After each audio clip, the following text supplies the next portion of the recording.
Það var öruggur sigur á Danmörku í dag. Já. Þú lítur að vera ánægð núna. Þetta var bara team effort í þessum leik var geggjað. Orkan allan tíman í 100. Það var bara geggjaði sigur, sko. Gott að skoppa svona tilbaka eftir erfiðan leik á móti Finnlandi. Já, mjög. Það er líka bara, það vantaði orkuna þar og hún kom núna. Já.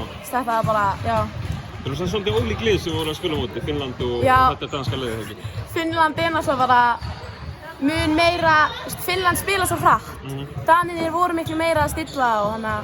Ekki jafn mikið að keyra í baki okkur kannski og Já.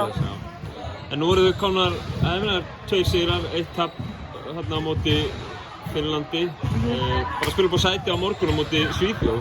Já. Það hlýtur að vera svona allavega árangurinn að svona nálægt besta móti. Já, og við erum að fara að taka leikinn á morgun. Það er ekkert annað í boði, þannig að við erum að fara, já. Hafið eitthvað náðu að skoða Svíðana? Nei, ekki mikið, sko. Nei. En við skoðum þær eitthvað. Fókus á eitthvað leik bara. Já, eiginlega. Takk. Takk.